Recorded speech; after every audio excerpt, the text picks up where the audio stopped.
Assalamualaikum warahmatullahi wabarakatuh. Kembali lagi di channel ini, channel yang membahas mengenai pelajaran-pelajaran, khususnya pelajaran sekolah dasar, sekolah SD, pada pelajaran agama Islam. Untuk saat ini, Bapak akan menyampaikan materi pelajaran kelas 5 dengan tema Cita-citaku menjadi anak yang soleh.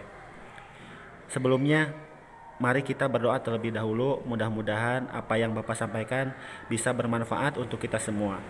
Bismillahirrahmanirrahim. Raditu billahi robba wa bil islami dina wa bi muhammadin nabiyya wa rasula. Rabbi zidni ilman warzuqni fahman bi rahmatika ya arhamar rahimin. Amin. Marilah kita dengarkan materi ini dengan baik dan ikuti sampai selesai ya. Cita-citaku menjadi anak yang soleh. Pernahkah kalian mendengar ada orang yang bercita-cita ingin menjadi anak yang soleh? Biasanya kalau ada anak yang ditanya, apa cita-citamu nak? Jawabannya ada yang menjadi dokter, ada yang mau jadi insinyur, ada yang ingin menjadi pilot. Nah, apapun cita-citanya, kita harus menjadi orang yang soleh. Menjadi dokter yang soleh, menjadi insinyur yang soleh, menjadi pilot yang soleh, dan lain-lain. Apa sih pengertian soleh? Soleh itu artinya baik. Anak yang soleh berarti anak yang baik. Nah, di antara ciri-ciri anak yang soleh adalah taat kepada Allah Subhanahu wa Ta'ala, menjauhi larangannya, jujur, setia kepada orang tua, taat kepada orang tua, setia kepada guru, dan menghargai sesama. Marilah kita bahas satu persatu ciri-ciri orang yang jujur.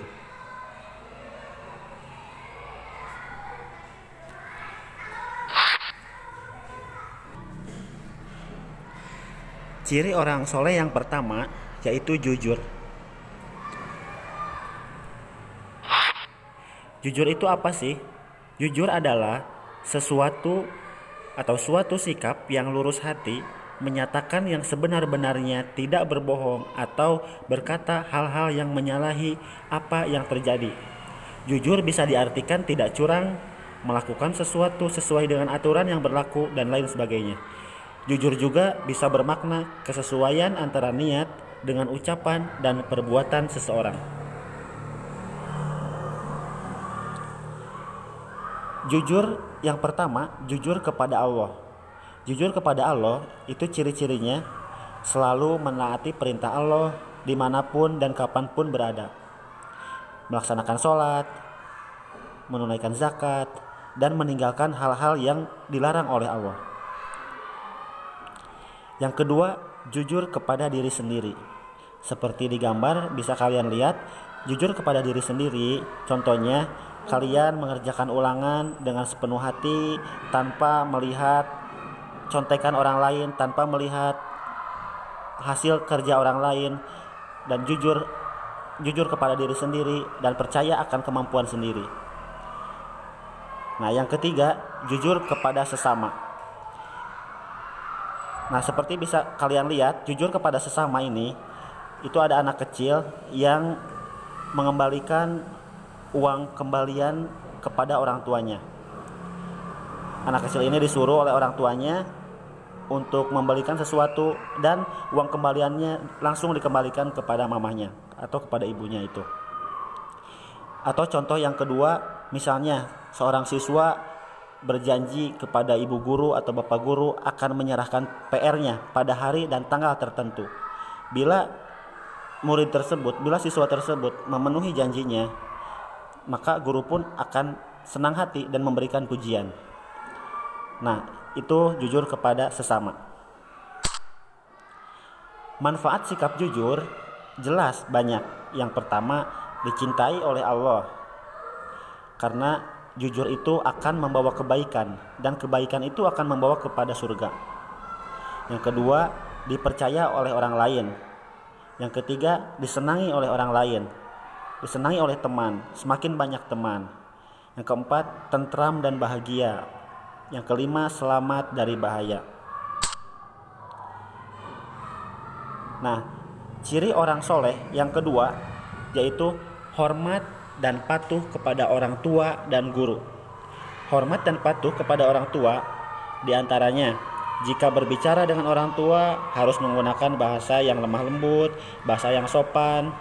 Yang kedua, mendengarkan nasihatnya. Yang ketiga, melaksanakan perintahnya. Apabila diperintah oleh orang tua harus segera dilaksanakan, jangan dinanti-nanti. Yang keempat, membantu pekerjaan rumah. Apabila ibu kita, mama kita sedang sibuk di rumah, maka kita sebagai anak harus membantu pekerjaan rumahnya.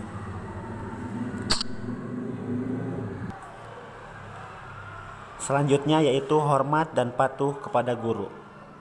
Kepada guru itu kalau berbicara harus sopan, harus santun, bersikap rendah hati, dan tidak sombong, tidak merasa lebih hebat daripada gurunya. Selanjutnya, ciri anak soleh yang ketiga yaitu saling menghargai. Yang pertama, menghargai pendirian orang lain. Di dalam agama Islam terdapat sedikit perbedaan dalam beribadah. Misalnya, ketika sholat subuh ada yang melakukan doa kunut dan ada yang tidak melakukannya. Nah, mereka yang berkunut dan yang tidak berkunut tetap saja sah sholat subuhnya. Kita itu harus menghargai keyakinan orang lain. Yang kedua, menghargai keyakinan orang lain. Misalnya jika teman kita di kelas ada orang yang beragama Kristen, kita itu harus berteman dengan rukun, saling menghargai sekalipun berbeda agama. Yang ketiga, menghargai pendapat orang lain. Contohnya, jika kita sedang berdiskusi, sedang berbicara dengan orang lain, dengan teman-teman, sedang bertukar pendapat, jika ada teman yang berbeda pendapat, beda paham dengan kita harus menghargainya. Jikapun ada teman yang berbeda pendapat, sebaiknya didiskusikan, dimusyawarahkan dulu sampai menemukan solusinya. Nah, teman-temanku, anak-anakku sekalian, mungkin itu saja materi pelajaran ketiga tentang cita-citaku menjadi anak soleh. Mudah-mudahan materi yang Bapak sampaikan ini bisa bermanfaat untuk kita semua. Nah, jika materi ini berguna, bermanfaat, bisa kalian share ke teman-teman kalian. Sampai ketemu di pelajaran atau di materi selanjutnya. Wassalamualaikum warahmatullahi wabarakatuh.